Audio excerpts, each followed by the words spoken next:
আমরা যারা 1990 সাল থেকে 2005 সালের মধ্যে জন্মেছি, আমরা বিশেষ কিছু ছিলাম না, তবে আমরা ভাগ্যবান ছিলাম। যখন আমরা ছোট ছিলাম, হাতগুলো জামার ভেতর ঢুকে রেখে বলতাম, আমার হাত নেই।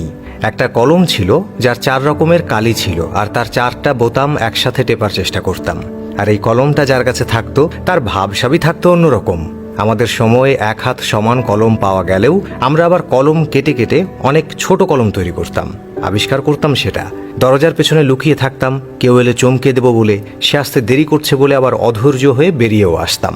রাতে হাঁটার সময় ভাবতাম, আমি যেখানে যাচ্ছি প্রেত আমার সাথে সাথে যাচ্ছে।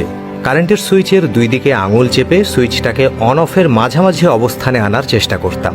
স্কুলে যাওয়ার সময় সবাই একসাথে দৌড়াদৌড়ি করে যেতাম। ক্লাসে কলম কলম খেলা, খাতায় ক্রিকেট খেলা, চোর ডাকাত, বাবু পুলিশ, উবু 10-20 খেলা। অনেক সময় স্কুল ফাঁকি দিয়ে কয়েকজন বন্ধু মিলে ঘুরতে যেতাম, আড্ডা দিতাম। আরও কত কি!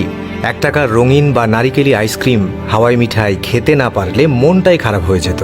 হঠাৎ আকাশ দিয়ে হেলিকপ্টার গেলে সবাই রুম থেকে বের হয়ে আকাশের দিকে তাকিয়ে থাকতাম। স্কুল ছুটি হলে দৌড়ে বাসায় আসতাম। মিনা কার্টুন দেখব, সিসিমপুর দেখব।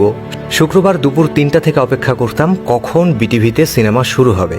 আর সন্ধ্যার পর আলিফ লায়লা, সিন্দাবাদ, রবিনহুড, ম্যাকগাইভার দেখার জন্য পুরো সপ্তাহ অপেক্ষা করতাম।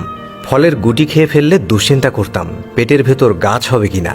মাথায় মাথায় ধাক্কা লাগলে শিং গজানোর ভয়ে আবার নিজের ইচ্ছায় ধাক্কা দিতাম। কেউ বসে থাকলে তার মাথার উপর দিয়ে ঝাঁপ দিতাম, যাতে সে আর লম্বা হতে না পারে। বিকেলে কুতকুত, কানামাছি, গোল্লাছুট, বৌচি, হাডুডু, কাবাডি, দাঁড়িয়াবান্ধা, ডাঙ্গুলি, গোল্লাছুট, দড়ি লাফ, কত খেলা। চেয়ার সিটিং, কানামাছি, ওপেনটি বায়োস্কোপ, এক্কা দোক্কা, রাম শাম, যদু মধু, চোর ডাকাত, মার্বেল, 7 ছড়া না খেললে বিকেলটাই যেন মাটি হয়ে যেত। কেউ একবার কোনো কিছু খেতে দিলে আরও একবার চেয়ে বসতাম, আর না দিলে বলতাম পানিতে পড়ে যাবি। বাঁশের কঞ্চি দিয়ে তীর ধনুক বানাতাম পাখি শিকার করার জন্য। বৈশাখী ঝড়ে বাগানে আম কুড়াতে যেতাম, আর বিজলি চমকালেই দৌড়ে বাসায় ফিরে আসতাম। গাছে ঢিল ছুঁড়ে বড়ই পারতাম। দল বেঁধে পুকুরে, খালে বিলে ঝাঁপ দিতাম। কেউ চাল, কেউ ডাল, কেউ আলু, কেউ বা মশলাপাতি দিয়ে ঝোলা ভাতি রান্না করতাম এবং সেগুলো মজা করে খেতাম। ভোরবেলায় দল বেঁধে শাপলা তুলতাম, নারিকেলের ডগা কেটে ব্যাট বানাতাম, আর সেই ব্যাট দিয়ে ক্রিকেট খেলতাম। এদিকে ফাইনাল পরীক্ষা শেষ হলে তো সকালে পড়া নেই।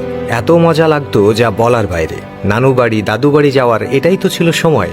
ব্যাডমিন্টন, ক্যারাম, লুডু না খেললে কি হয়? ডিসেম্বর মাস, শীতকালটা আমাদের ছোটবেলায় এমনই কালারফুল ছিল। তবে ডিসেম্বরের 31 তারিখ যতই এগিয়ে আসতো, মনের মধ্যে ভয় ততই বাড়ত। ওই দিন যে ফাইনালে রেজাল্ট দেবে, তাই আর কি।